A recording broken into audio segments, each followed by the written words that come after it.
continue reading that whole page. Zings it. Okay, there's another spot for resident comments. Okay, we're going to agenda item number 6, which deals with your budget.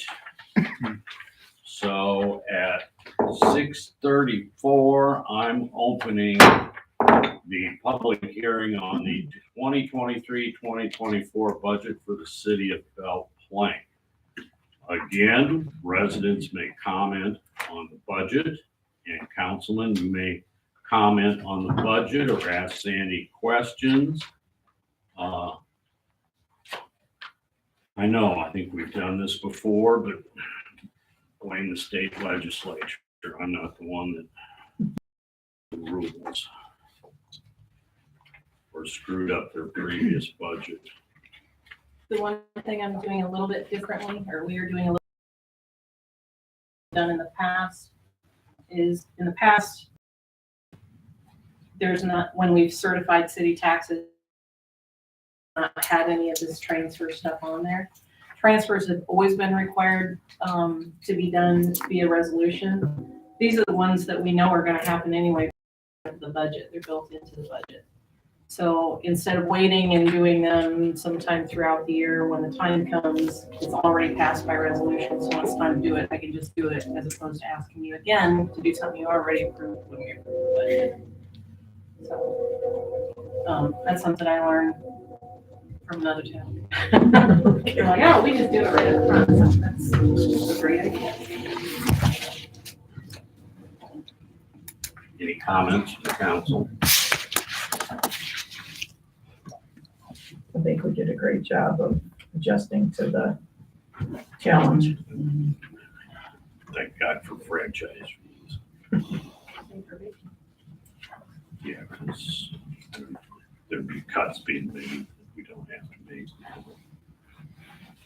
Well, if there's no citizens that want to make comment, there's no more comment from the council. Normally a budget hearing, there'd be more comments, but we've already done this once before. So at 6:36 p.m., I'm closing the public hearing. And moving to item C on agenda item 6, discuss for possible approval resolution 230402, a resolution to approve the city of Belle Plaine budget for fiscal year ending June 30th, 2024. Questions or comments on resolution 230402?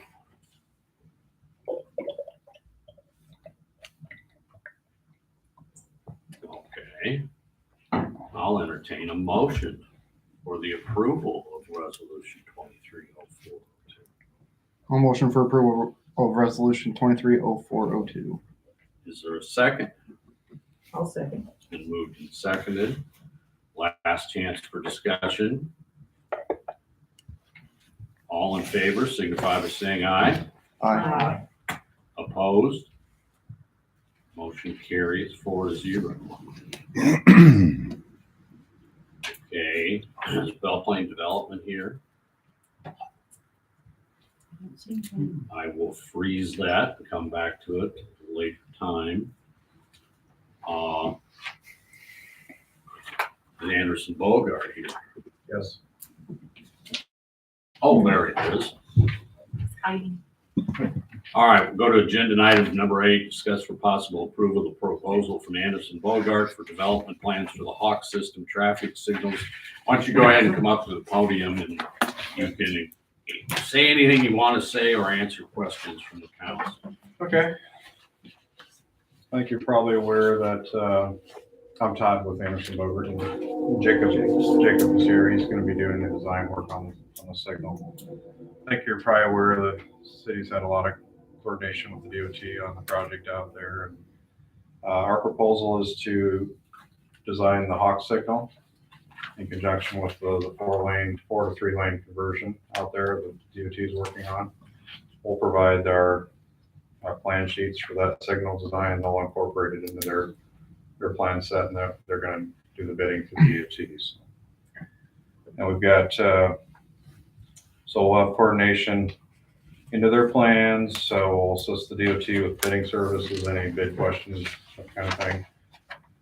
And we'll be out here during construction, just doing a couple visits during construction, helping with pay apps, make sure everything's working properly, so. Please do. I spent 2 days in court arguing with my own engineer for not being on site on a construction project. The more you're here, the happier and the safer I'll feel. But we'll be here at some key points, so. Is there any questions? Steve, anything you want to throw to the council? I don't think so. I think this is pretty, It's been a long time getting to this point. yeah.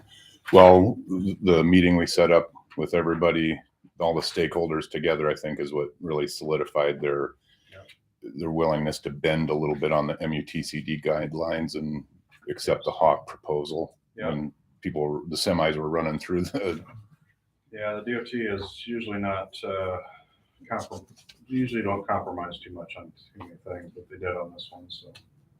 And, you know, I agree with Steve. The meeting we had with him was very worthwhile. I watched a 10, 11-year-old kid the other night punch the button. This was after school hours. Punched the button, but then she looked at traffic flow. Even though the lights came on, she wasn't stepping out till she saw the semis coming, had put on brakes and were going to stop. And that's what we tried to express to them is if you don't have red flashing lights, I'm not guaranteed you're going to stop. And now when I drive down Highway 30 as a construction zone, there's flashing yellow lights constantly all over that construction zone. And I told the DOT at one time, what's yellow mean to you? Flashing yellow in Cedar Rapids means hit your accelerator so you can get to a light. So you don't get hung up.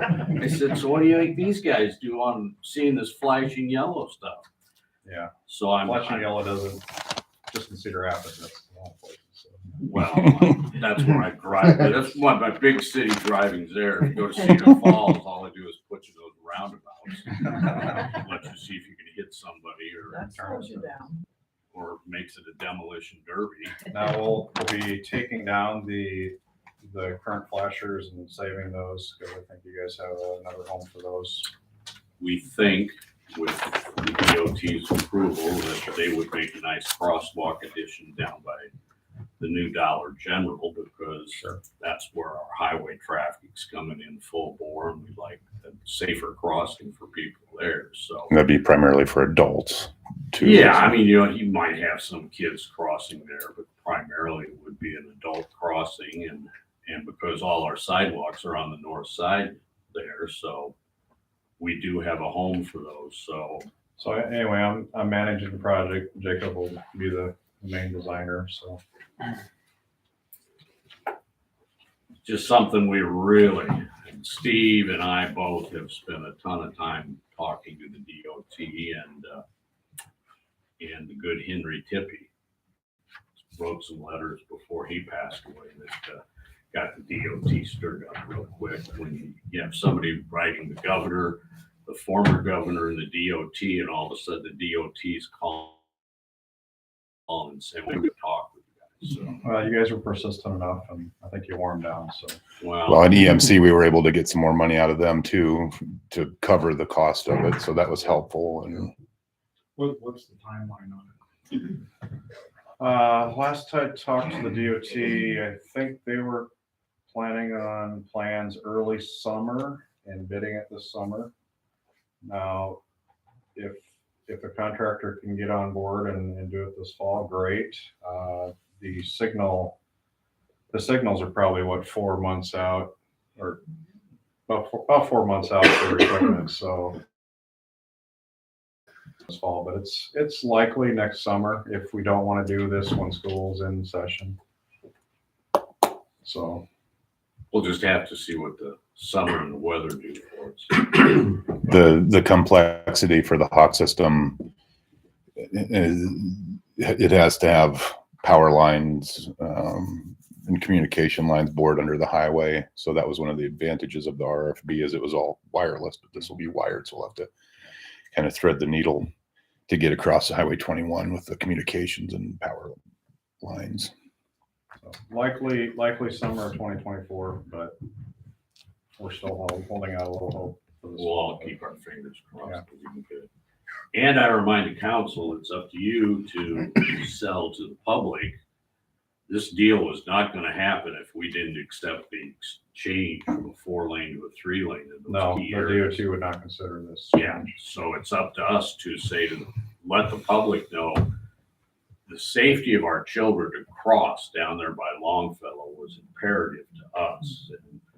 And all you have to do is go talk to the traffic guard and understand what she's talking about. She doesn't feel safe, and don't we have one of those flashing stop signs for her Yeah. to walk with? So LED paddle and So, Well, I think it's an easy sell because when you got 2 semis going the same direction, 2 different lanes, there's too many opportunities for blind spots. And so if you just have the 1 lane, you got 1 lane to stop in each direction. So don't think it in, and then it'll take that Longfellow traffic and put it in a turning lane. Now, that might mean we're back to patrolling the alley again when they all decide that alley on the north side is what they're gonna use, and we may have to remind them what that sign means down there, but we'll get there. All that being said, any questions from the council? Mm-mm. Can I get a motion for approval of this proposal? 2 copies here. I'll make a motion I'll move to approve the proposal for Anderson Bogart for development plans for the Hawk system traffic signals. Ken, or you just- Is there a second? could you pass that to I'll the mayor? second. Been moved and seconded.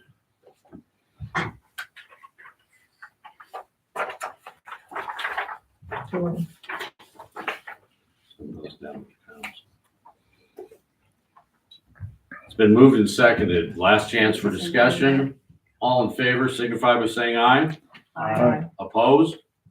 Motion carries 4-0. All right. You need Thank him you. to sign those before Thank you you for leave. coming out. You can scan it to me, that's fine. Okay. Doesn't matter. I'll take care of it tomorrow. You can just hand those back to Sandy, please. Mayor will sign them and then, Anything else? Thank you. nope, thank you. All right, see ya.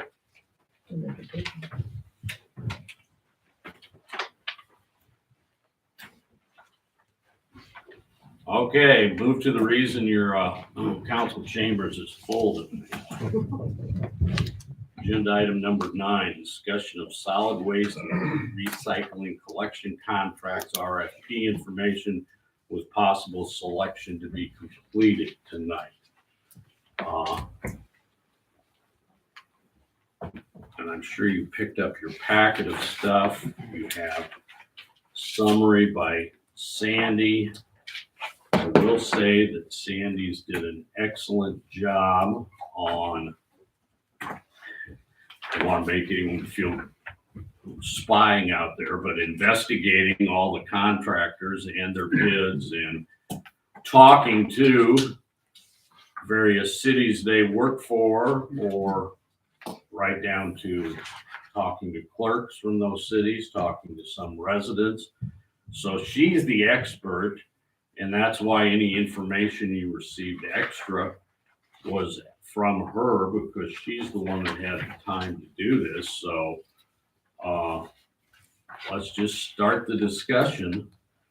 I have one correction, which I think I put in the notes that I gave to everybody, but on S&J, I had 65 gallon garbage and recycling, and it's 65 garbage, 95 recycling, just like the other one.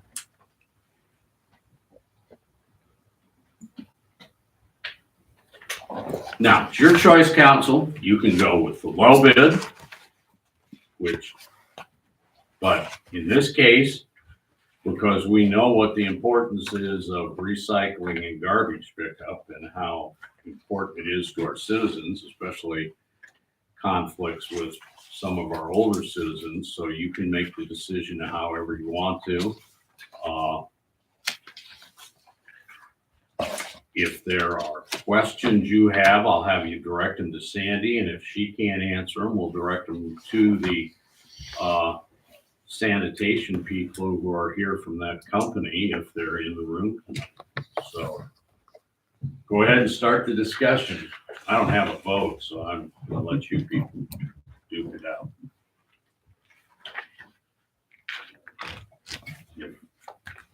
If you're not gonna talk, then I'll just sit here and waste time for a while. I think we have a number of good, in fact, I really think we have quite a few good companies here that we would be happy working with, but I leave that up to you. I think we have to have a company that's gonna work with our older people, especially in the wintertime. I think if you go a smaller size garbage can, you're gonna have the council room full in July with residents who are not happy, because I remember how happy they were when we went to the bigger ones. And I think those are key things to keep in mind. And then, of course, cost has to be a key factor.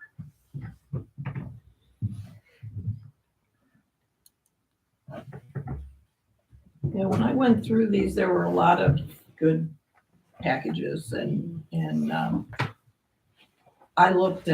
I kind of went through and circled things that I thought stood out and then kind of crossed out things where I thought that it might be an impediment.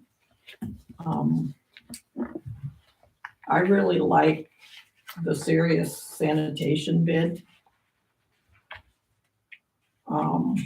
because of the costs, but also because of the endorsements from their customers that came in with the bids.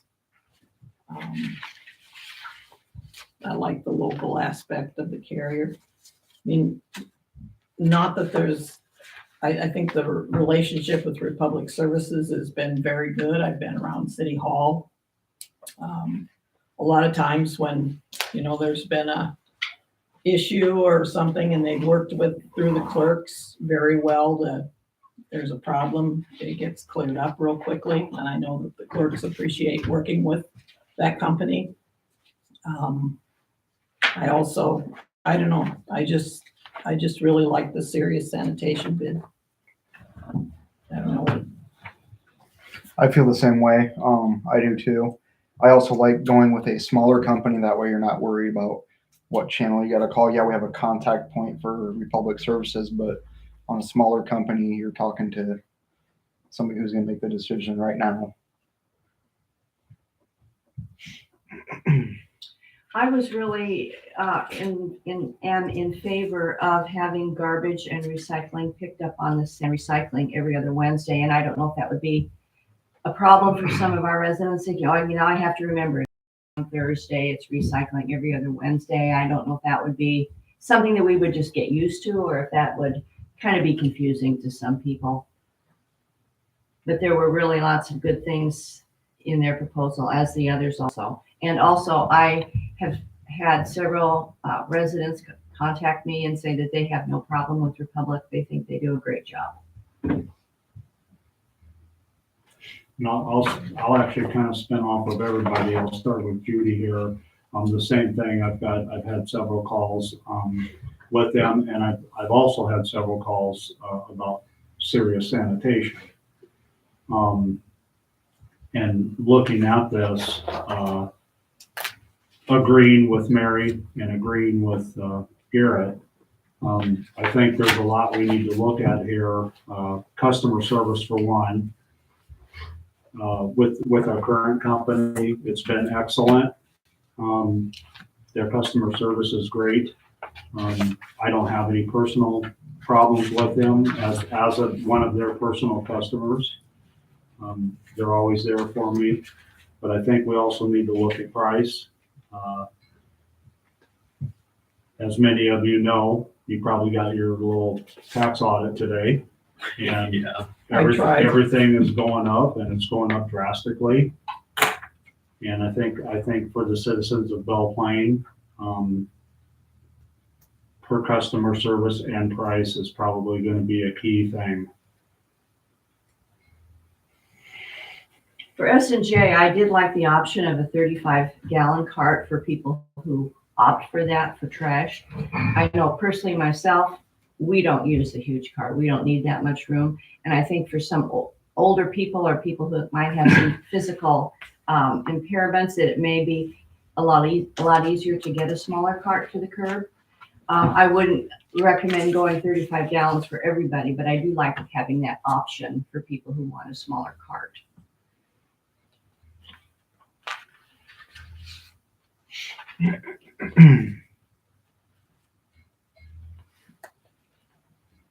I don't know whether it'll scare any of our contractors off. The mayor sits in the vice presidency of the Benton Landfill Commission. So I do get direct reports from the landfill every month, and there's a good chance I will take over the presidency of the Landfill Commission. So just be wary that one of the executives sitting here deals with garbage. I was one of the pushers to take the landfill away from Benton County, put it back in the Landfill Commission, because all they did was just raise the per diem rates on all the residents across Benton County. And since that point in time, I really love telling Benton County how you blew it.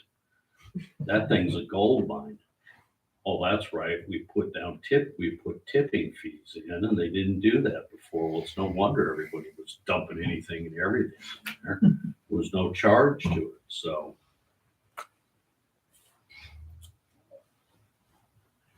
well, council, it's up to you.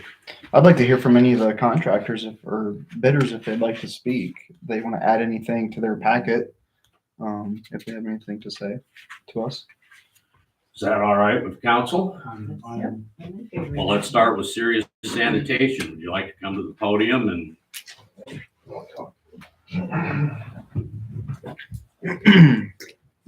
wait for my cronies to get up here with me. Well, first of all, thanks so much for giving us the opportunity to bid. As you'll see in our packet, we've been in operation since 2011 and really just pride ourselves on doing an ordinary job in a really extraordinary way. Starts with my dad here, and then my husband, who joined the company, I guess by extension through me, sort of said, hey, Dad's growing, he needs your help, and we're personally invested in making sure that what we're doing is right by our friends and our neighbors and the people that we do business with. So I think what you'll find this relationship to be is that it's not a short-term kind of get-rich-quick thing for us. We want it to be a long-term relationship. And I think well before the renewal of the bid, you'll see that this is a very worthwhile transactional relationship that you'll want to have with Serious Sanitation. any questions, council? My understanding, you do 2 pickups in Dizer a week. Yep. Tuesdays and Fridays, Recycling every other Wednesday. yeah. And the fifth week, we don't pick up nothing on the longer months, so. But it's 2 times a month, so, but it could stay the same as, every other Wednesday, be just fine. So. And as far as the 35-gallon cans go, if that was something you guys liked, if we could get an audit or feedback from the residents in a timely manner, that we can still get everything ordered in time, we would be open to that. It's just the fact of getting it all done in time to get cans to you guys by first week of July. There, Judy, order a can. I love it. We'll take one. I love it. And I guess the other thing, and I'll say it to everyone, what we don't want is if you pick up businesses in Belle Plaine, we're either gonna have to figure out a way to weigh trucks, or you're gonna have to do it on a different day, because we do not contract for our businesses. And I don't want business trash in there. I want to be paying our businesses, giving them a freebie. So Yep. Gotcha. I had a question too. The request for proposal included picking up at some city facilities like the library and so on. I didn't specifically see anything in your proposal. Are you presuming that that is part Yes. of it also? Yeah, it's all Okay, included. Yeah. thank you. It was all based off the list that Sandy sent out in the RFP. Okay. Yeah, those Okay, quantities. thanks. All right. any other questions, council, for Serious Sanitation? Where'd you come up with the name? I'll tell you. We were driving and trying to come up with something, and I was throwing out really ridiculous names because he wasn't liking my very boring names. And he told me, "Kaylee, stop. This is serious." And I said, "All right, serious sanitation it is." So.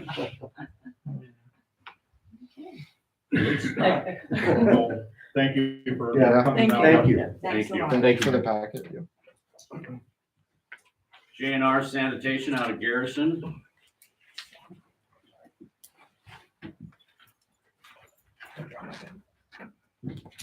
Thank you for the opportunity to bid for your city.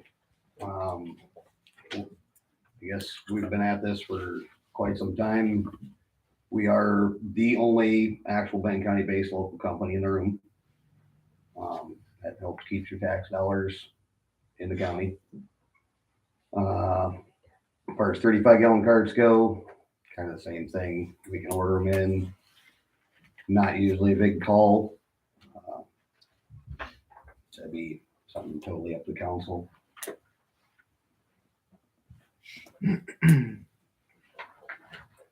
Questions, council? I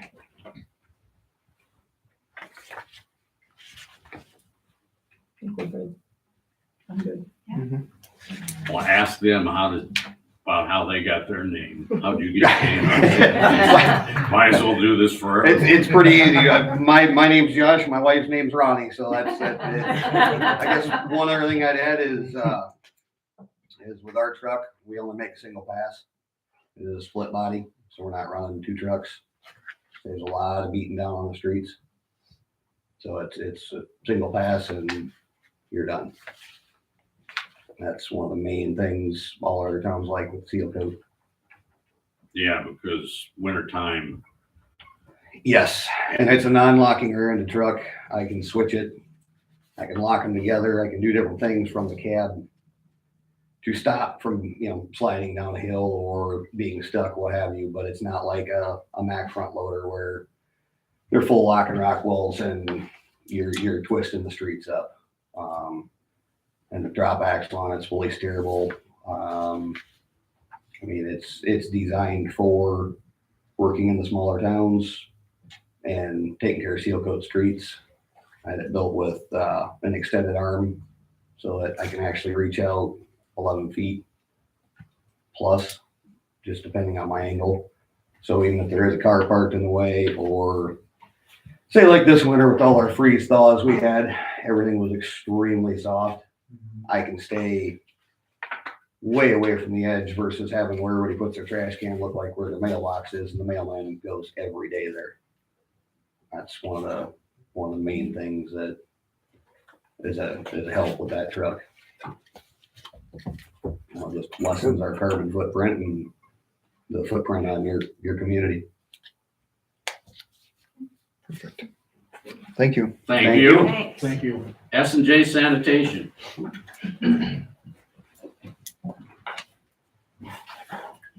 Hi, I'm Julie Bechtel. My name is Nate. We're with S&J Sanitation. My parents started it 56 years ago. We're just 16 miles down the road in Marengo. We aren't in the same county, but I do think we're probably the closest company to you. If you looked at the bids, we're in the middle on rate. And I'd also say we're in the middle on experience. The lower bids may not have the size of team or the amount of equipment we have, or we have a full-time customer service rep on duty every single day, so almost every single call is answered live or the call returned within an hour. Although there's some of the things that you don't always get with family-owned small companies. We're excited about this opportunity. My son and I went into business together after my parents passed away, but I've been exposed to this since I was a kid. I had to go door to door and collect and answer the phone when I was 7 and 8, and after my mom passed away when I was 12, I did the books. But he knows the operations. I'll let him add a few comments. Yeah, we don't have a split body truck like J&R Sanitation, but we would use two separate trucks on recycling day. We'd be in and out of here in no time. We would prefer to do it on Wednesdays and Thursdays. And our recycling day would be the same day as your garbage day. Are there any questions we can answer? I think one more thing. Sure. You know, we preach support local the whole time we've been in business. I'm looking to hire a driver from Belle Plaine to keep things local. When you hire a driver from Belle Plaine, it's their own city. They're taking care of it. They know everybody. And that's what's important to us. But we also have 6 other drivers. Yeah. But And they're all Iowa County. yeah, they're all Iowa County. When you have an average tenure of 10.2 years, they're a team and hardworking, and we'd love the opportunity to work with you, but you have lots of great choices here. And S&J stands for Skip and Jerry. My grandfather was Jerry. His buddy at Amana was Skip. Skip didn't last very long. No, well, no, they did the garbage route after working full time at Amana. Somebody at the newspaper office told him the dump was gonna close, and so people have to have somebody come pick up their garbage, go to a landfill. So they started with, like probably lots of people in this room, with a pickup truck with a wood enclosure on the top of it that had a little hook and eye closure that eventually became our clubhouse after he got that truck. Thank you. Thank you. Public, Hello, everybody. I'm at. Thanks for having me here today. Thank you for your business the last 5 years. I hope you choose to remain with us. It's your decision. Republic Services has serviced Belle Plaine for the last 5 years. There's a lot of talk about local, and we hire from this county and that county. We're in Cedar Rapids. We're not that far away either. I don't need to pretend that Cedar Rapids is like this isn't part of the Cedar Rapids market. It still is. We're all close. We might be a national company, but there's nobody that you've ever met, spoke to, or come to your town that's from anywhere but Iowa. Come May 1st, we are rerouting Belle Plaine. We're going to service the whole city on one day. Instead of splitting the town into 2 days, we're going to service the whole town Monday. Recycling will be on the same day as garbage, like it is now. We own the recycling center in Cedar Rapids. I believe we're the only company that operates and owns our own recycling center. When you're working with Republic Services, you don't have to worry about the fluctuations in recycling prices. The rate that I quoted you is the rate, which to talk to the rates, you guys had 6 bids. Republic's quote still was below the average rate that when you average all the rates, we were below that average rate. With Republic, you're getting late model trucks, well-trained drivers, a company with a safety program. Our drivers go through safety training for months before we let them operate a truck on their own. Our trucks have cameras surrounding them, so for safety. We got 2 brand new trucks that are coming to Cedar Rapids this year. One of them would be in Belle Plaine if we keep your business. So you're getting that. Our new trucks aren't 15-year-old new trucks. They're brand new trucks, and they look good, and they look good traveling your roads. You spoke about customer service and being able to call us in person. I think if you talk to City Hall, they call Deb or me. I mean, we answer the phone when they call. They're not calling a national number and pressing 1 or 2 or anything like that. Currently, we're picking up 9 tons of recycling from Belle Plaine every month. It averages out to like 9 tons. I'll tell you, I don't know where everybody takes their recycling, but there's nobody bringing half that volume to us in this room right now. So your city has the potential to increase somebody's business by probably 100%. A lot of times when you talk to references, it's kind of like at opening day on baseball. At the end of the day, some people are batting 1,000. 2 weeks into the season, no one is. So the bigger you get, the harder it gets. We service 60 municipalities in Iowa. You know what you have with us. I think Mayor Fish said it good when I was here last time, that you feel like you hit a home run with us. I hope you stay. I value your business.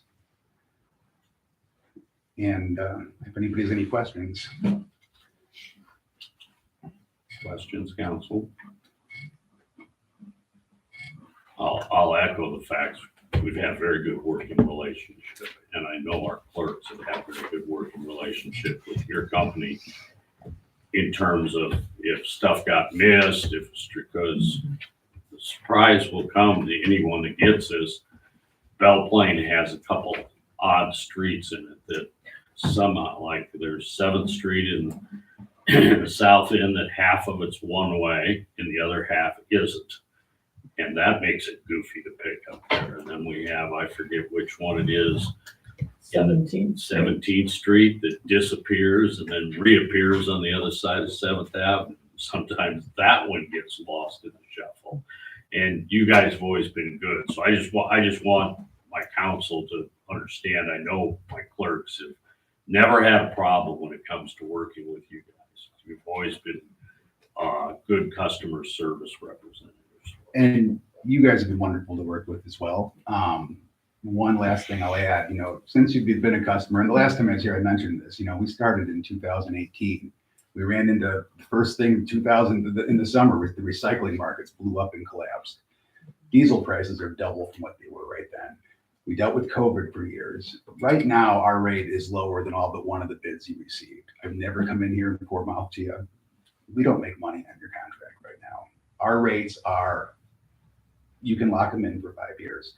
I don't come in here and ask you for more after the bid, which is going to be difficult in the next 5 years with inflation and, with what happened with fuel just 2 days ago. I mean, there's a good chance that'll jump up over $5 in the short term. I'm not going to come here telling you that it cost me more to recycle than it did today. I'm not going to say fuel prices are higher and ask you for more money. We've honored the bid that we gave you. And we would honor this one as well. Questions, council? Thank you, Matt. Thanks. Thank you. Thank you. Thank you. Johnson County here. Yes. How you doing? Thank you for having us. My name is Josh Smith. I am the son of Steve Smith. You guys may remember. We serviced you guys before Republic. Unfortunately, due to some insurance issues and needing to switch to automation, we weren't able to continue all of our towns. And you guys being the furthest one away, although just an hour, we weren't able to bid that year. But about a year and a half ago, my dad retired and we sold out to LRS out of Chicago. I think the nice thing about us is we still bring the small town, good service, easy to get a hold of. And we also bring some of the bigger company and the better equipment, the safety programs, all the stuff that Republic was just talking about. This is Alex. Yes, good afternoon. My name is Alex Sales. I serve as a general manager for LRS. In my particular role, I am based out of Chicago, but I do oversee the Iowa location at this point. So like Josh was mentioning, LRS, we're based out of Chicago. It started off with 2 companies forming together to become one, Tennessee and Kansas. So we're a larger regional hauler that we have. So we have this on that national program as larger haulers can, but we still keep the local presence of our teams, direct lines to call centers to be the local people within the market that have questions. We'll have our customer service reps be direct to. And as mentioned, we keep our teams local within the immediate areas to help answer any questions, resolving issues, kind of playing off the big, the larger companies at Spectrum. We have cameras in our trucks as well. So if there's ever any issues with property damages, service verifications, we can go and verify and get the proper answer and figure out what happened, right? But we also still keep that local feel for our customers. Questions, council? I know where Johnson County came from. Where did LRS come from? Oh, so LRS stands for Lakeshore Recycling Systems. So basically, like I said, the 2 companies that merged were Lakeshore Waste Services and Recycling Systems. So they both combined 10 years ago to become one company. So. And we understand Johnson County. Yeah, Johnson County. Right? That's a pretty easy one. That was fairly Just to speak to operations just a little bit too. We would like to do recycling and garbage on the same day to make it easy for you guys. As far as 35-gallon cans go, we do that for a lot of towns. If that's something that the council wanted, that's certainly something we could provide. So. And we do provide recycling for all municipalities that we service. We have a strong recycling program to where we can make sure and keep the recycling going to where it gets repurposed into our market. So as far as it goes in the pricing standpoint, what we had in the bid is what it's going to stay. And that's how we're going to keep that pricing model for us. Questions, council? thank you for coming tonight. Thank you. Thank you. Thank you. Matt, how did Republic get its name? I couldn't tell you. But, I could tell you, we do, and I think I talked to Sandy about this. We have 35-gallon carts. We don't promote them very much, but if there is people that need them, we do. Is Waste Management here? Okay, council, hopefully that cleared this issue up for you, right to where you know how to make a motion or discuss.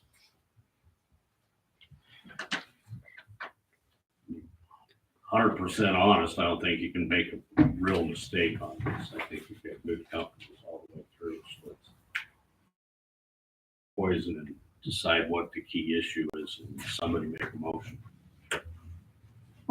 And for those of you that haven't done this garbage thing before, I could have told you it wasn't the easiest thing in the world to do. In fact, I think there was one garbage time we ended up not doing it on the first night we met. We had to go home and do some thinking. We did it on the third time. So,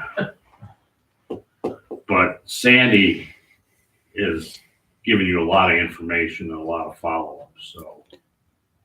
Mayor, I just wonder if I could ask one question about recycling. Would that be appropriate?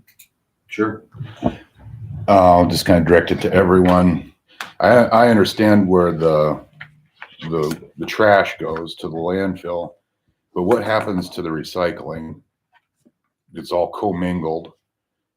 Does anybody have any stats on what actually gets recycled, what's reused, what goes to waste to energy? What those streams are? Probably the only one that could really answer that's Republic, because they run recycling. Is there a Scott County representative in here anywhere? I can speak to both. I Go mean, ahead.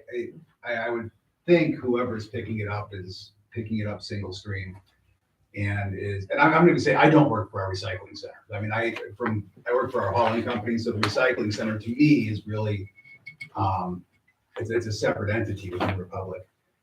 Single stream recycling goes to a recycling processing center where it goes down different conveyor lines and different sort lines to be sorted into individual commodities.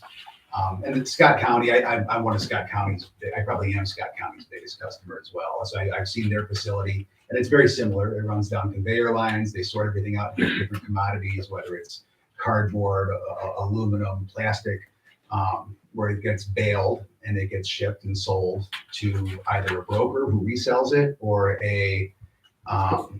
or to an end user. When I was here last time, I think I spoke to you guys.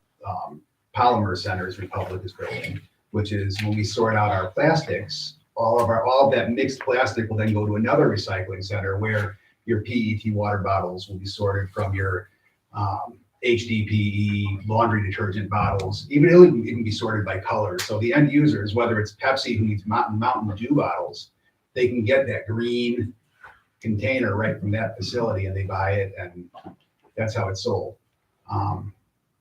For single stream, that's pretty much how it works. Now, when you look at recycling as a bigger thing, like with scrap metal and some construction debris, there's different processes that goes through to get repurposed and recycled, but it's not really applicable to the residential collection that we do here. Again, Alex Sells here, representing for LRS. Our core footprint in Chicagoland was based off of recycling material recovery facilities. As of this past year, start of January, we just opened a new MRF, we call it the Exchange Yard, in the heart of downtown Chicago. So we have multiple MRF facilities that we use within the Chicagoland area, expanding out. As mentioned, it's in our DNA, right? That's how we produced and got into the business of hauling and expanded out so much as we did. By using our footprint to get material back and take waste or take recycling material out of the landfills and put that back into the circular economy for us. So We have a very small recycling center in Marengo, and it's just open to, they don't even have to be our customers. When they come in and they sort it themselves, and we pay Republic to take it. And I mean, that's one of the, what percentage really gets reused and how much of it goes to a landfill? Yes, yeah, there's, with everything that goes, there's people that you'll have diapers in recycling cans when you pick it up. We see in this market about 12% contamination at the end of the line, like material that's not going in, it's not able to be recycled. Thank you. And speaking for the landfill, we don't like it when a recycling load gets contaminated and has to be dumped in our cells, because when you're trying to compact that stuff, those big plastic laundry bottles, like that kind of stuff doesn't compact. So you eat your cell space up faster. And in fact, we're just bidding out for doing a new cell in Benton County. But previously we were running through cells about every 3 years. And I think this cell has lasted us 7. So a part of that is because of good recycling, get the dang plastic out of there. And if you're going to yell at China, blame California, because they're the ones that just kept shipping them contaminated recycling. That finally the Chinese got smart enough to realize that California was using them as a garbage dump, and they quit taking it. Well, they quit taking it from California. That hurt our whole recycling process across the U.S. And I do think what I've heard at landfill is the plastics are really coming back into the recycling. Some commodities have a high value right now. The thing that's really dragging everything down is cardboard values and mixed paper. Paper used to have a value. It's worthless. I mean, there's mills all shut down right now because it's got such a low value to it. And when you think about the tonnage that you recycle, your biggest weight comes from really cardboard and paper. And that's what's really holding everything down dramatically. Can't let the public know they'll be in the backyard burning it. One other thing to add on our company's end, we have our own facility as well. We can dump right at our facility, and then we load into 40-yard receiver boxes. So umpteen truckloads at a time, as you would in a side loader or a packer. We'll haul that all at once out to Scott County. So reducing the carbon footprint as much as we can by not making more trips.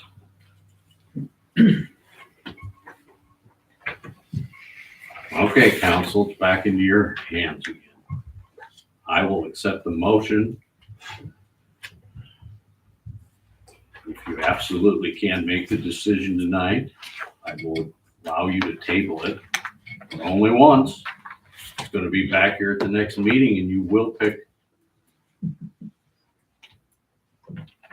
I prefer we do it tonight. What's the date of the next meeting? 18th, 19th. Yeah, 19. that's 6 days before surgery, so I'll still be. Well, I agree with the mayor. It's a tough decision. I don't think we could go wrong with any of them.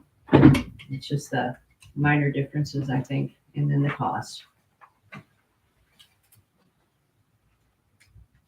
That wasn't a motion. No, it wasn't a motion. I'm gonna move to award the contract to Sirius Sanitation.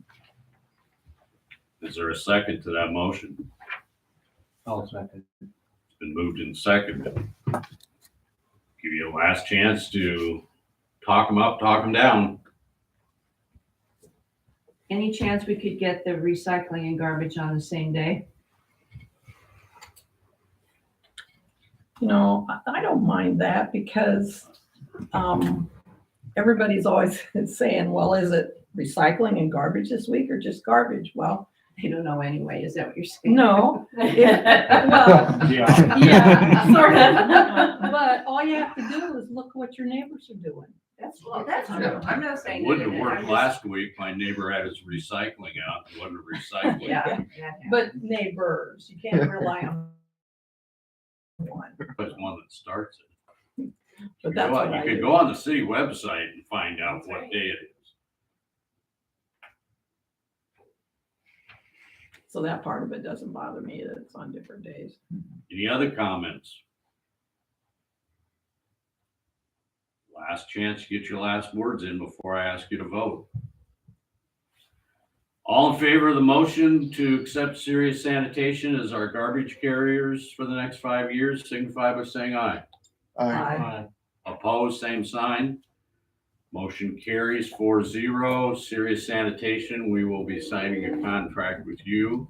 Thank you to all the other people that came in and bid. We appreciate the opportunity to get your bids. I guess Serious, you could park one of your trucks over on the east side of Highway 21 and go say there, we're in Benton County. I want to keep that argument. Certainly. Considering I had a friend who had an accident out there at 21 and 8. Yeah. The two sheriff's departments argued over whose county had to come out and deal with the accident because it was right dead in the middle of the intersection. I had to go up and bail him out and bring him down here to the Pizza Hut and have his car towed away. So, thank you. Is there anything we have to do with the contract? You handed me. I will take care of it. Okay. Be in touch. Well, thank you very much. I know you don't want to sit here and listen to the rest of this meeting, so thank you. Thank you, guys. Thank you. Thank you. Thank you. Thank you. Congratulations. Appreciate it. Thank you very much. Congratulations. Thank you. Congratulations. Thank you. Thank you. Thank you. Thank you. Okay, thanks. Congratulations. Thank you. Thanks. Nice to meet you guys. Have a good night. Looking forward to it.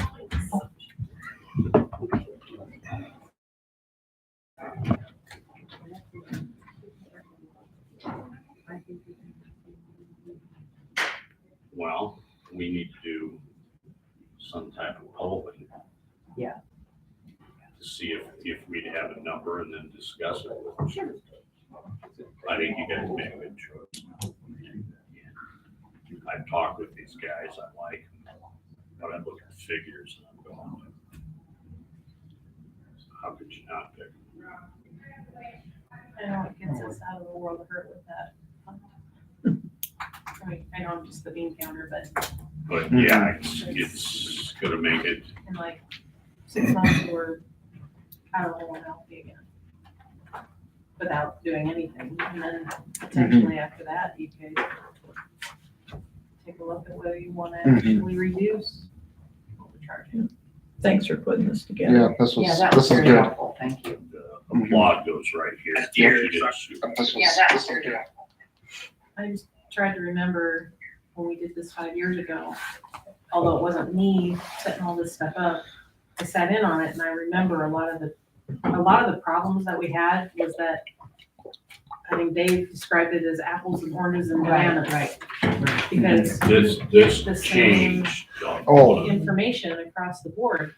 So when we did the RFP, I actually was more specific about, I want a price for this, and I want a price for this, and I want a price for this. So it didn't leave for a lot of options, you know. You made it easy for everybody, actually, for the council. Because that's what I remember last time. It was She just worked like, very hard on How it. do you pick when? Well, and that's part of the reason why we were battling this around for so long the last few times, because if you don't have this kind of comparative chart, you're trying to go through and take notes and And we try, I mean, I remember we tried to do a chart, it was all over the place. It was The hard to. RFP was tighter this time. Yeah, it was a lot more specific. put it this way, Cool. since we got rid of waste management, we haven't made a mistake on any of our garbage. Because I've been satisfied with every garbage company since. Mhm. And that didn't take near as long as the thought it might. Discuss for possible approval, resolution 230401, a resolution establishing Catalyst Grant and CDBG DRA grant project funds. Sandy, if you want to give them any explanation on this one. Yeah, it's just anytime we create a new fund, it requires council approval. And it just seemed like it was going to be a lot easier to track the ins and outs for these two funds if we just make temporarily why these funds are in action, because they're gonna be around for a year, maybe two, and then they'll just dissolve and go away. But if I could create something that makes it a whole lot easier to just pull up in our accounting system and say, what was all in regards to this fund and what was all in regards to this fund. You know, the incomes are no big deal to track, but the expenses would be a lot easier if I can just direct it to the grant fund versus trying to pick out where we code it to. It makes a lot of sense. And then as long as we close it and don't leave it out there for 15 years. too Yeah. long. Or hopefully get more grants. Yeah, well. Okay, need a motion. I move to approve resolution 230401. Is there a second to that motion? I'll second. It's been moved and seconded. Further discussion? All in favor signify by saying aye. Aye. Opposed? Motion carries 4-0. Discuss for possible approval, resolution 230403, a resolution proposing to dispose of real estate and publish a notice of a public hearing for 1402 Second Ave.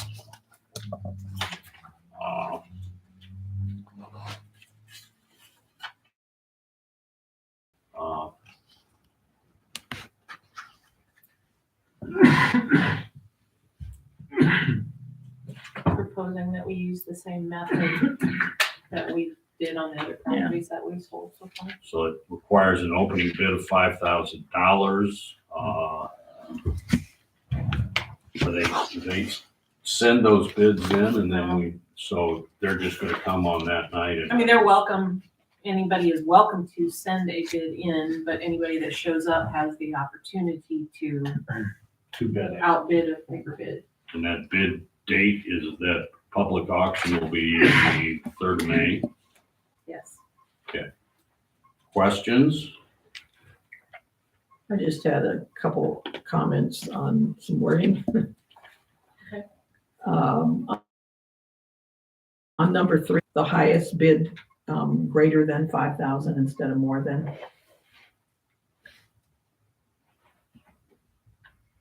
And on number 6, it ends within 24 hours of passage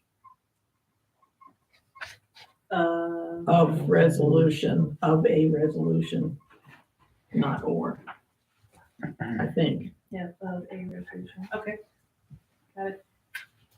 That's all, just little We can correct those. nitpicky things. Any other items of discussion? So this just follows suit with what we've been doing in the past, so it's pretty standard, I think. Well, I know one family should be happy that it's all gone, period. This is the first time I ever say this. I never thought I would ever say it. The neighbors to the south of 1402, after Jay cleaned it up, it looks better than my own yard.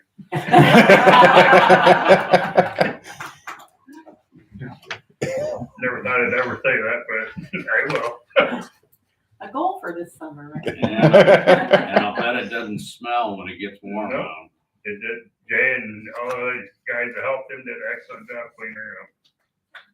I'm still used to shutting my bedroom window now when I go to bed. The garage was there and never had to worry about it before. Need a motion. I'll move to approve resolution 230403. Is there a second to that motion? I'll second it. Any discussion? All in favor signify by saying aye. Aye. Aye. Opposed, motion carries 4-0.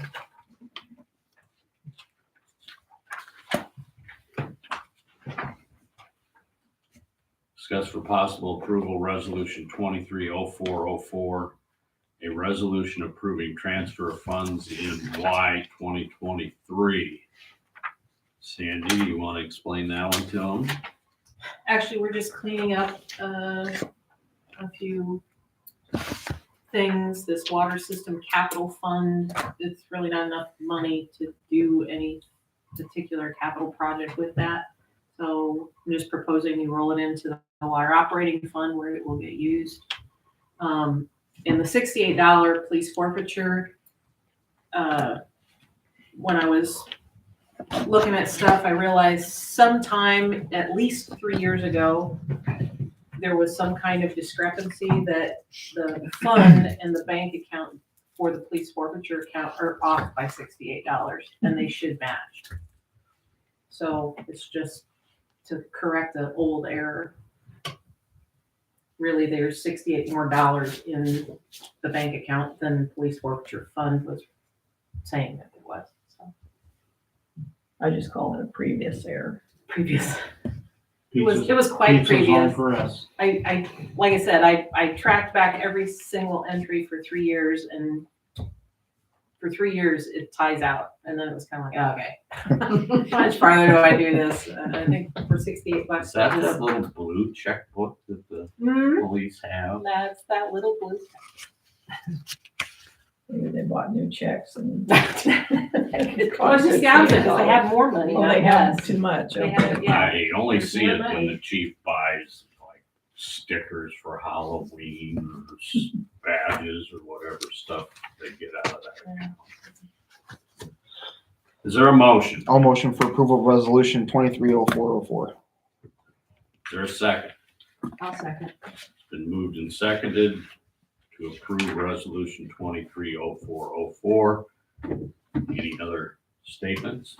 All in favor signify by saying aye. Aye. Opposed? Motion carries 4-0. Okay, let's discuss the possible approval resolution 230405, a resolution allowing for police chief to be paid overtime for GTSB traffic enforcement. And chief, correct me if I'm wrong, but that comes from a governor's fund. It's extra, it's not a regular police. So if he goes out and does it, he probably should be paid for it, folks, because our Be reimbursed for it unless it's overtime. Right. If he goes out and just does it, they won't reimburse it.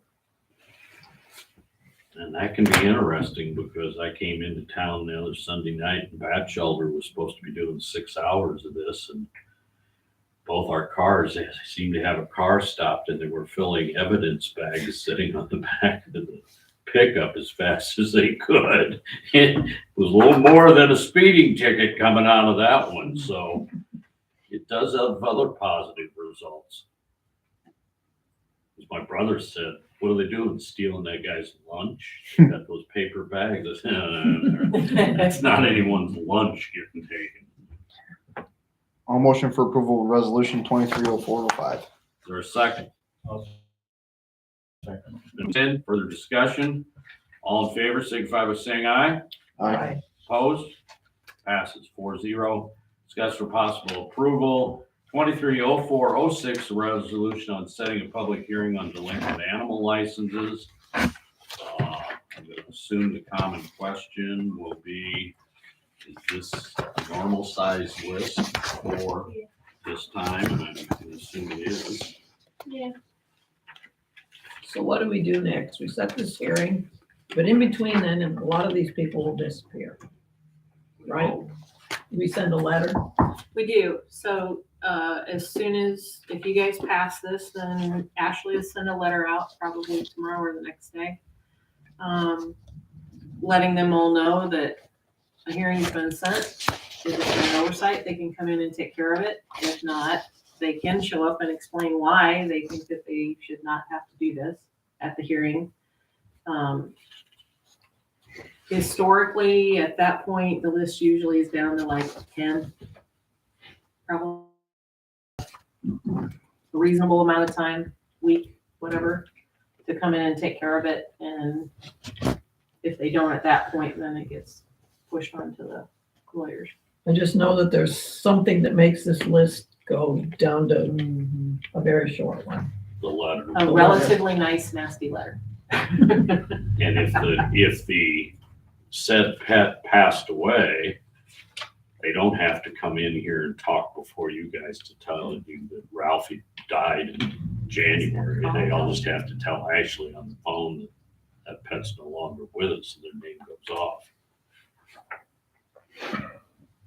Best one of those was the person though that was convinced his dog was gonna die, and so he just held out and had to come in and pay like $65 because the dog was still living.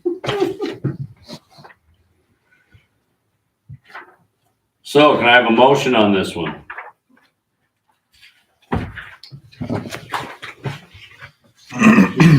Resolution 230406. Is there a second? I'll second. Been moved and seconded. Further discussion? All in favor signify by saying aye. Aye. Opposed? Motion carries 4-0. Committee of the whole should have had none listed behind it, but Judy, that question you had concerning nuisance property, we will address that at the next meeting. It's already committee file, it's already at the council file, and whether, probably put it at the committee of the whole to discuss it there first. Steve, you're up, city administrator's report. All right. Our wells are holding steady. I've gotten a few more emails back from some of those government entities that we met with regarding grants for wetland creation or restoration at the well field. Quote here for the cost of a test well. This would be a production well.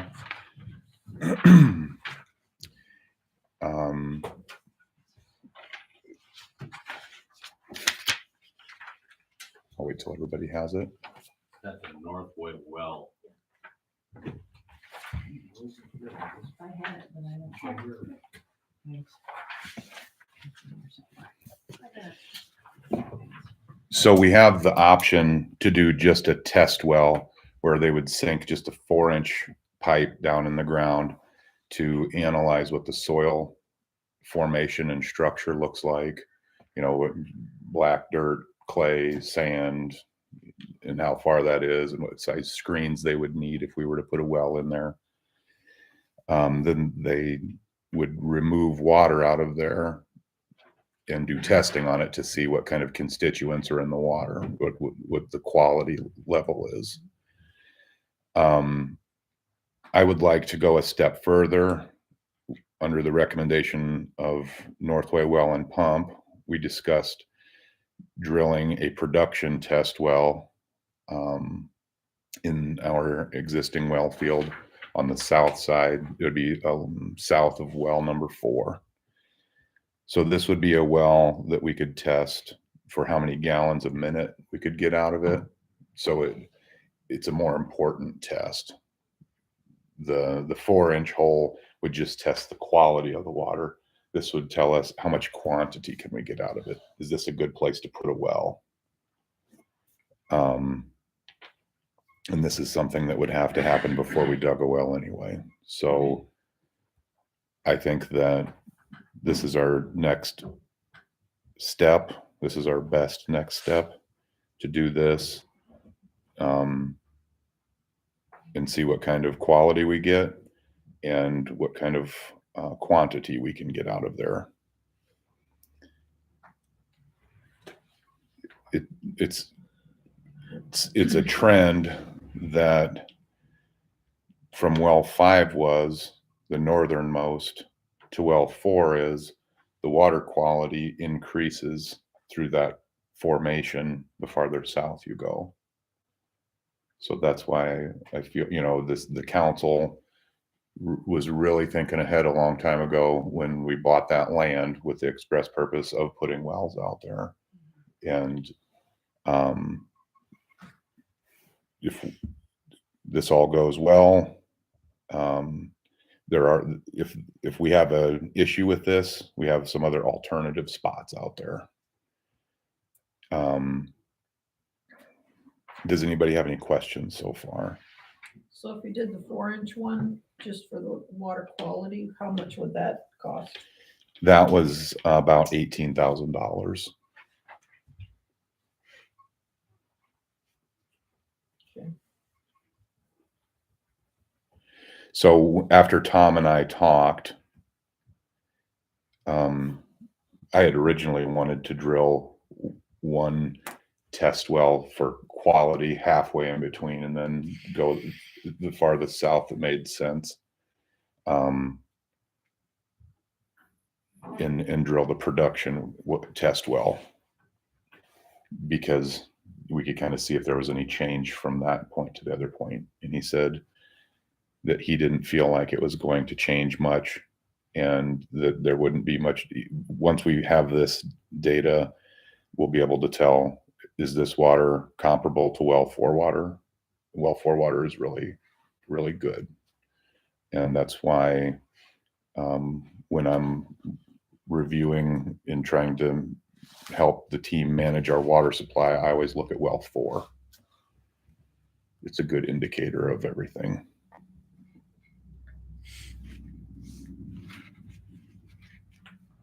So I just got this in. I wanted you guys to see this. We can't really take any action on it, but there is forward movement. And I will ask the mayor to put this on the next council agenda. So if anybody has any questions in the meantime, some of this stuff is pretty technical, and I'll be happy to go over anything that anybody wants to know about this. I have a question, Steve. Yeah. I don't like to live in the what ifs, but with all the train derailments you've been hearing about, what does that look like for our well field if we have a situation out there? That's a good question. So We have a better railroad company than them. I hope every night. Yeah, you better cross your fingers. Yeah, I'm hoping they don't come to Main Street to derail, please. So I guess there are, I'll just try to give it some context, because some of the what ifs would be, if there was a certain kind of a derailment, it wouldn't matter what we did. Mm-hmm. It would all be, we'd all be contaminated. Mm-hmm. All the way back to if it were something like, there was a derailment and they had granulated sugar out there for miles along Doc Witzel's land. Something like that. We're fortunate in that the water moves. So we have in between, you can't really see it on the map there, but all the way off to the left, there where the train tracks are, the kind of sweeps out, and I can have a map ready for next time if you guys like. The water movement goes south to Salt Creek and then to the river. So that's why we want to build a recharge zone, like a wetland, and I'd like to build a wetland all over there, because that's just nature's very best water purification system, those plants and all of that. So if we can grab water and store it in the north well field and do the same with the south well field, we'll have good recharge zones. I guess. And sorry. No, go ahead. I guess just what I was asking is, to the south to continue water flow, or would it have to? Yeah, we just wouldn't even have to run them. So Okay. every well can be ran independently and shut off too. And one of the things that I would like to look at as we, we'll kind of start here, then we'll be talking engineers next, then we'll be talking strategy. One of the things that I think that we should consider is having a redundant way to come into town, because right now we only have technically one way for the water to come into town. If something were to happen to that water main, we've had happen in the past, it's really a race against the clock to get that done. Previously, when we had, our system wasn't so tight, we'd have about a day and a half of water supply. This is kind of different side of the same coin. So Nick and the guys and Jay has been helping Nick quite a bit, and John, and everybody's been working together to find these leaks and get them fixed. This was going to be another thing on my thing, but so Steve Hively came in for his inspections, where he goes around and listens for leaks all over town. And the best he's ever seen Belle Plaine. He can't find leaks on plastic lines. He can only find them on metal lines. So there are a couple that we know about now that we'll seek out when we have time. They're very small, but I think that that's just some more applause we can give to our public works team, because now, with all that said, we were pumping 300, 350, 400,000 gallons a day, maybe more in the summertime. Right now, we're doing about 220,000 gallons a day. So at the beginning, when we had to do our water viability assessment through the state, one of their biggest things that they were concerned about was the amount of water loss that we had. And that is either leaking into the ground, or not being metered, or not being accounted for in some way. And getting the pumping rates down to 220 gallons or 220,000 gallons a day is just tremendous. That's the best it's ever been. So now we have, a 3.5 day supply of water in the water tower. But back to what I was saying, I would like to entertain the idea into our plan of putting in an additional way into town, so we have a little bit of redundancy built in case something happens. We technically do, but it's so old that we would never really want to use that.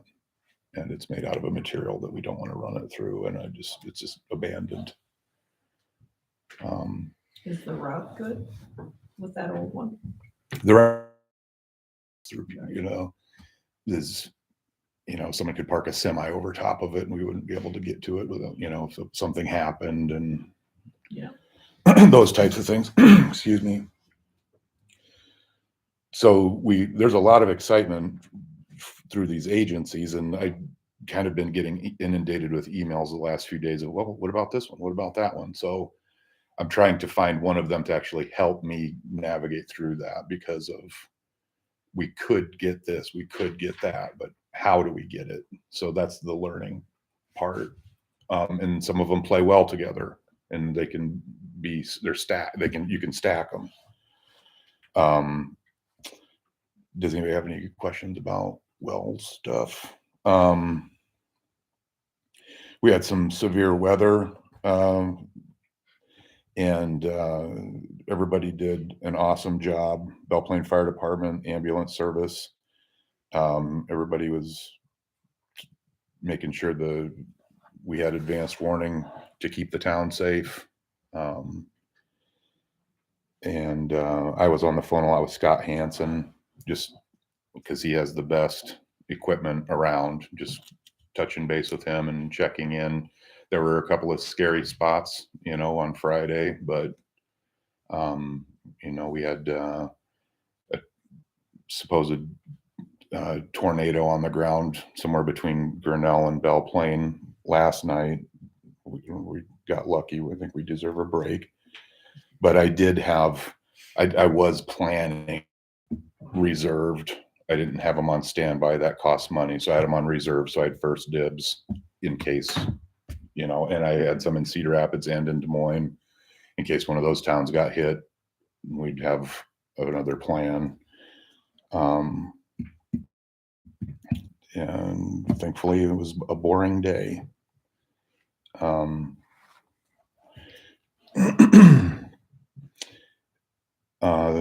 I have an update on the natural gas build out. Jay, Al, and I met with Alliant Energy and Alliant Energy's head engineer for the gas build out in town. And we went through the maps step by step again for the entire project. That's going to be mostly for this phase in the northeast part of town, but not west of 13th Avenue. And then some of the south part of town, just to go over the plan and the design so they don't run gas lines over top of a bunch of private water or private sewer lines and things like that. So we had put our heads together, and they didn't want to come out to do it, but I said, you have to come out because we had the previous meeting that I had mentioned before, and they didn't do a lot of the things we asked them to do. So I just said, I'd like you to come out until you get it right. We don't want to have any problems. We may still have problems, but we would have a lot of problems if we wouldn't have, these meetings ahead of time. When is this slated to take place? JD, you remember him line on that? No, they were, the first meeting, they were predicting like July. Right. So right now the phase is at the design phase. They're at 30% of their planning basically. And they were trying to wrap up their 30% so they can move to their 60% design, which is where they tighten the screws even more and figure out exactly, then we're going to talk again at the 60% design. And then we're going to talk again at the 90% and just finalize it. And then after that, we're going to meet with them and go over everything on site, which will take time, but that's the level of commitment that we need to have to help protect our utilities from being hit by boring companies. And I want everything to be successful. And we'll have to have guys on standby when the boring companies are going through to watch and inspect and do those kind of things. So is this similar to what they did in the Southwest Quadrant a couple years ago? it would be similar, yes. So they're Before it was nice and cold and miserable and. well, we have a new skipper that's over this whole thing. His name's JD Katzenmeyer, and he is, if you remember Fred from the derecho, he's basically the new Fred, and he's outstanding to work with. I called him when we got done and gave him feedback on how this went and told him, I was like, I'm glad they came out because there were a lot of errors. And he said, you call them out every time until they get it right. So he wants to make sure it's right. So that was good to have it from him on that. And let's see.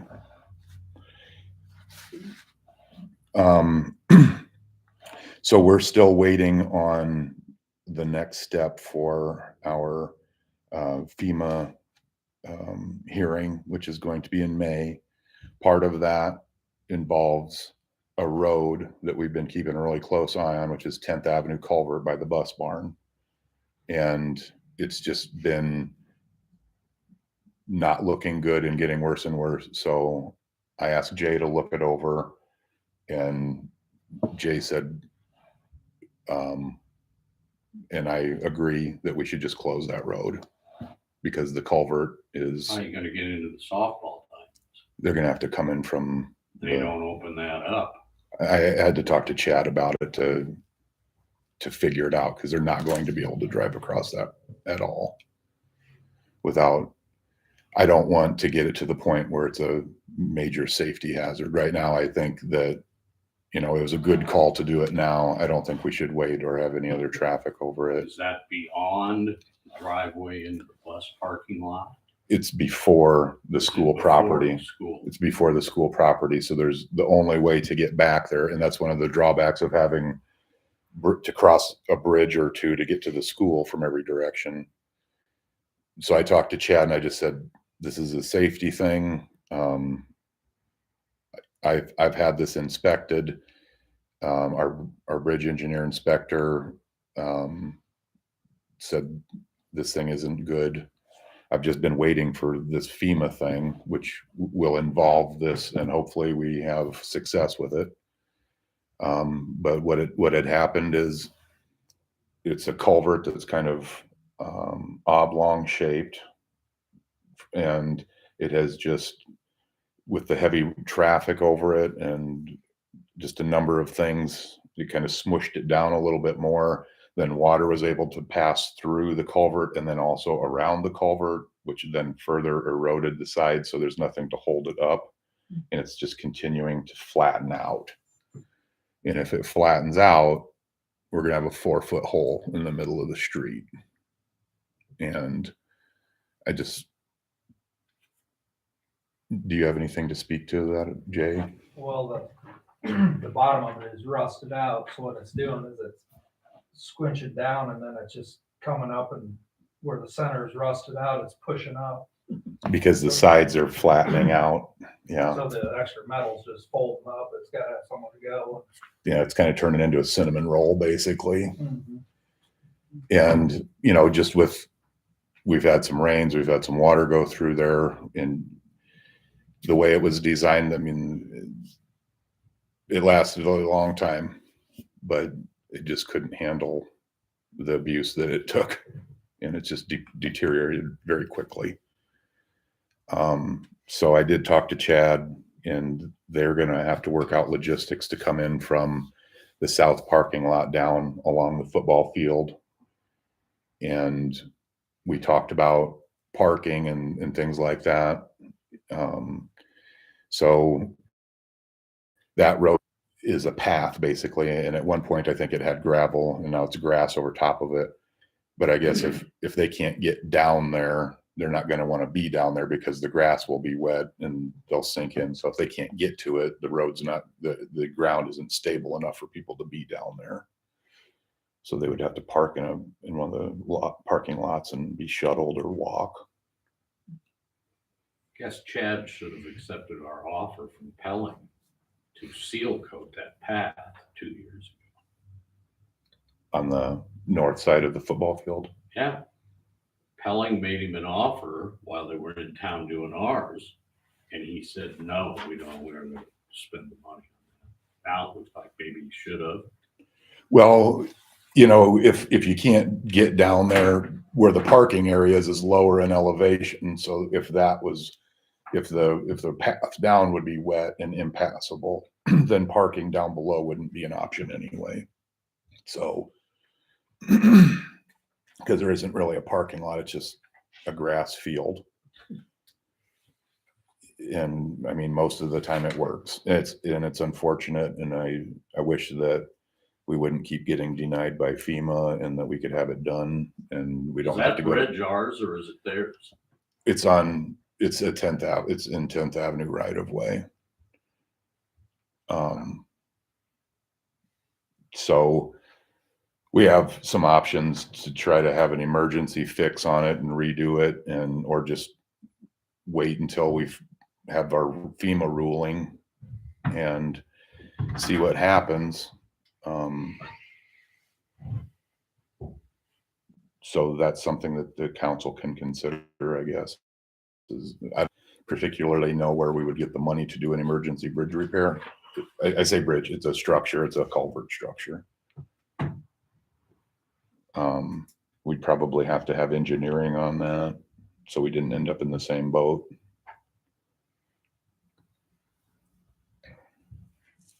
Anything else? Is that closed effective immediately? Well, I was working with Lyle. As soon as Lyle's ready, he's gonna move buses to the new location and get things. And then Jay is gonna have road closed signs. We're gonna put like a big road closed sign at the bridge so that, you know, the folks that live down that street can still get to their house, because the culvert doesn't affect the people that live on the street. Mm-hmm.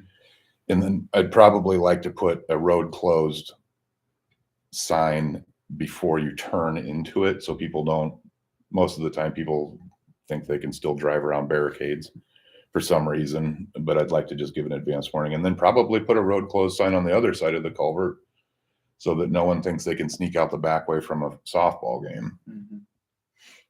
Well, we got gates down there. Okay. You know. Okay, helpful.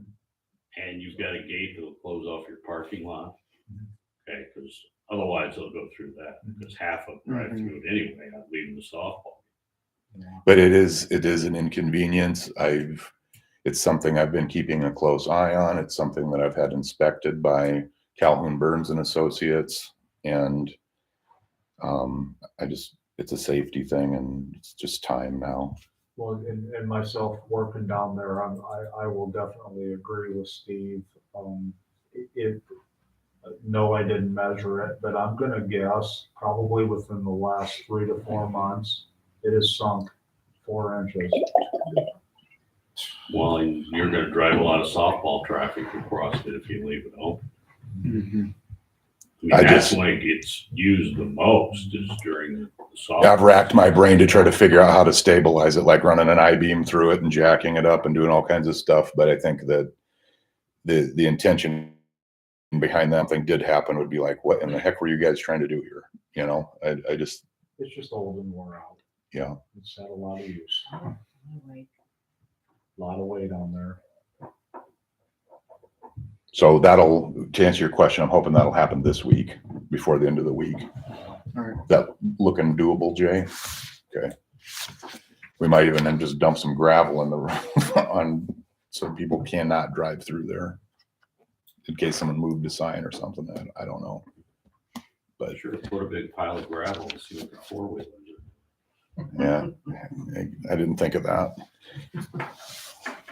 Anything else? Do you have anything on the hearing? Sure. So as we navigated our way through how to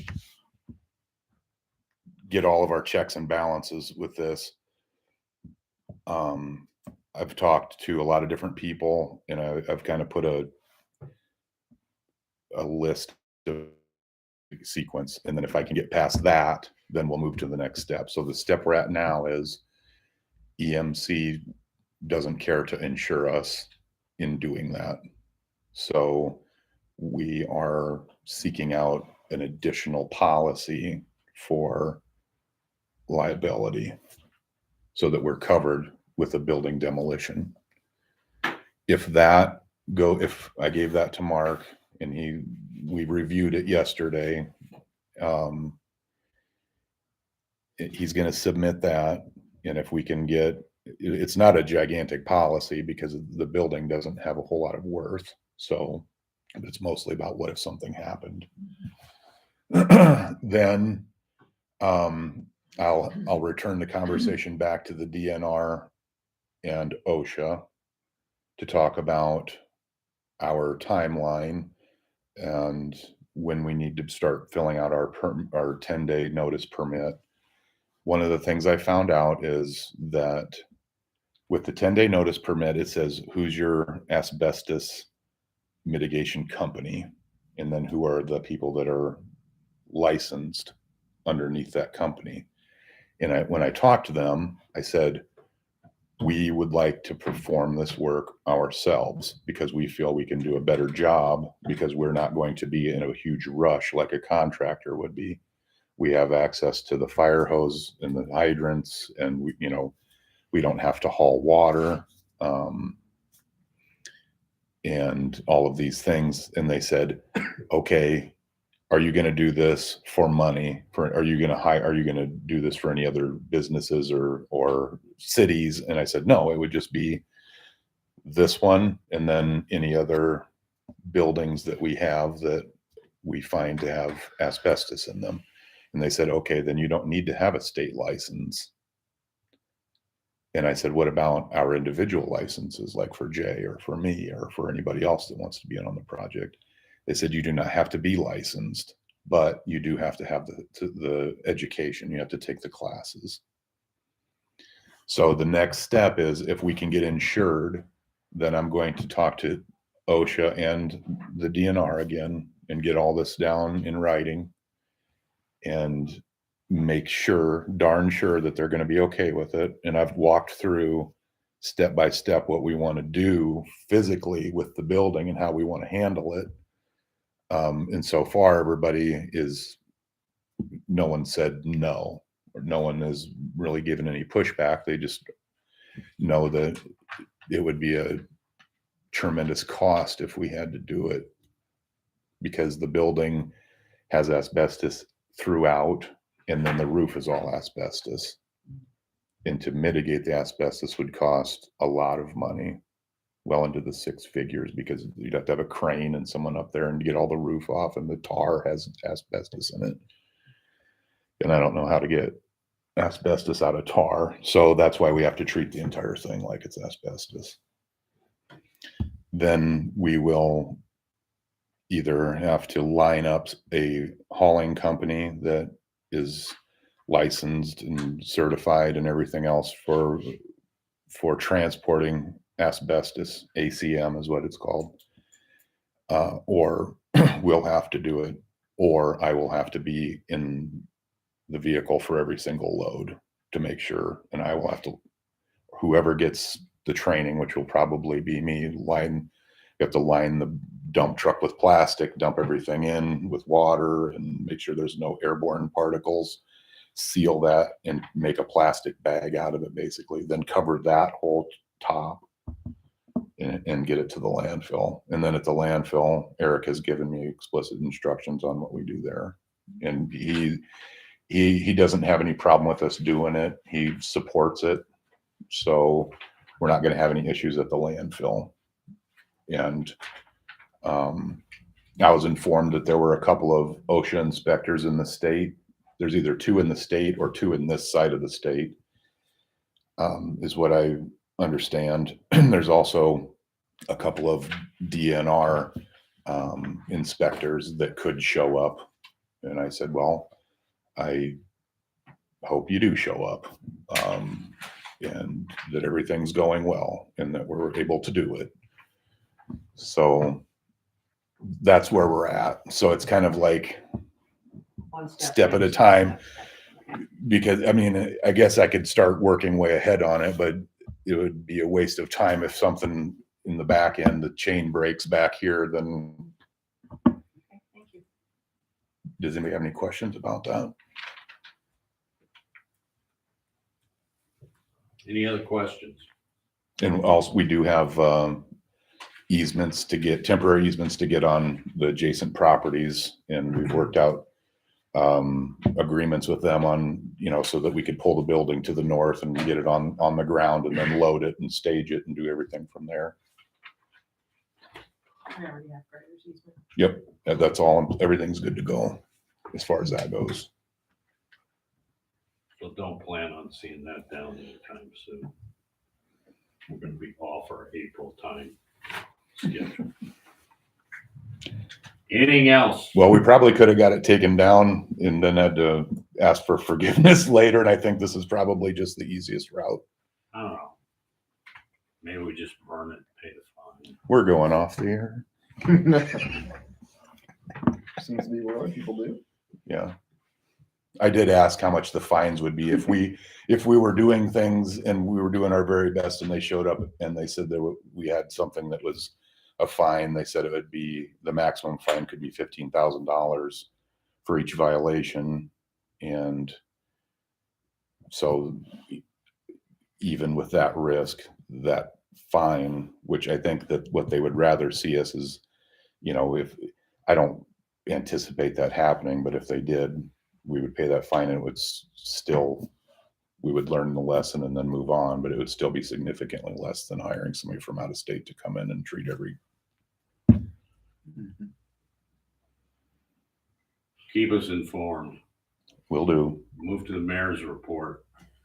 Easy Cog meeting last week was just a normal Easy Cog meeting. And then their housing program that they keep yakking about does us absolutely no good.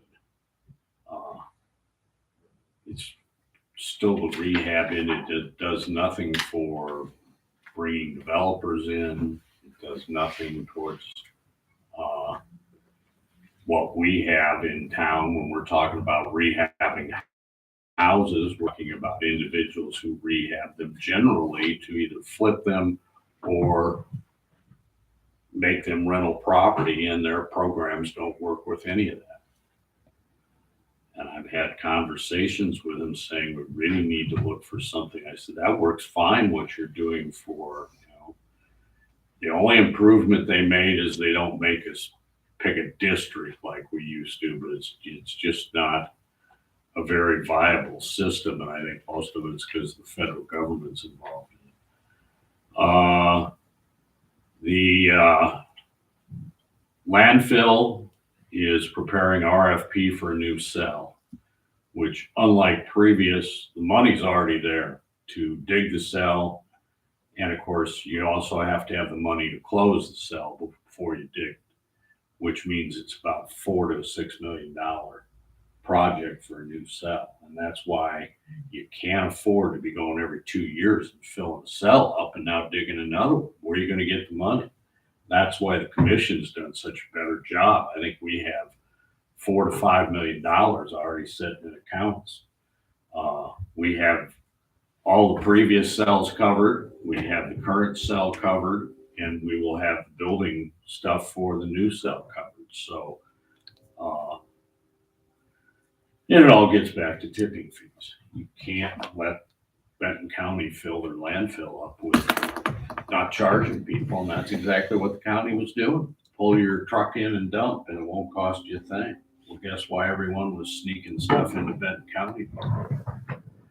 I was not at the Benton County Development meeting. I was in St. Luke's Hospital. And so while the guy's down, they elected me president. And then didn't probably would have declined that honor. They send you balloons and a card to let you know. Get well, President. And they didn't even pick a vice president. Nobody would take vice president. You're electing a guy who's been in the hospital more than he's been in his own bed at home, and now you won't give him a vice president to take the meetings. So I assume I will. It's a good thing Kate's office is just down the alley, so I know what our group's doing. So those are the 3 meetings that I have attended. And I think you heard Lyle say, I'm sure everybody's getting a letter in the mail sometime this week from the county assessor and finding out how your property has changed prices and gone up. I guess the plus side of that is it could help the city's budget. Other than that, I have nothing else to report. I have correspondence you'll get at the next meeting. It deals with that pipeline they're trying to put across the state of Iowa. I have, Carbon dioxide one? yeah. It's from a group out of Spirit Lake. I was going to give you the letters tonight, but it's not that important to us at this point. I have no old business. Resident comments. I'd like to, since, it's been a hot minute since I've been in. Just wanted to let everybody know, standing still down there, we're moving. This Saturday, I'm submitting to Lincoln Highway Association, the National Association, a proposal for funding. So hopefully we'll get something back from them. Usually it's $5,000, but it's at their discretion and I can apply for 2 years. So that determination won't be made until June. Next week, with Judy's help, I got in contact with Mansfield. So I'll be submitting a proposal for them for consideration. And they start looking at those in May. I have a list of a number of other family foundations to reach out to. Our first wave of general solicitations to approximately 500 individuals and businesses will be going out in April. That's a good month to send out solicitation until October. We'll send out a second wave in October. So we're doing what we can to keep going down there. We're hoping to get the storage container out of there before RAGBRAI. We have a mini shed down there now that will transfer everything to. So we've already got plans in the works to welcome whoever wants to stop by at RAGBRAI and use that as a fundraising event for us. So we're working hard down there. It may not look like we're doing anything on the outside, but we're certainly doing stuff on the backside. So I know I submitted our year-end report to you, Mayor and Steve, a little bit later than normal. We just had a lot of things going on. So, but I wanted to continue to be transparent with everybody to let everybody know what we were doing. So I thank everyone for your continued support. We did give her a letter of support for one of the, what was that? Lincoln Highway in Mansfield. And I appreciate that. So Thank you. Thank you. Thanks, Mary. Anything else, council? If not, I'll look for a motion for adjournment. Before, I'm sorry, one little comment. We did get our, actually received the money for the water survey grant, USDA grant, $8,000 came in this week. That's been a long time coming. Yeah. We were awarded it in 2019. Wow. Wow. I'm sure we can spend it. We did already spend it. Motion for adjournment. I'll motion for adjournment. Is there a second? No discussion necessary. All in favor, signify by saying aye. Aye. Opposed? 4-0. We're out of here at 8:20. You're supposed to have some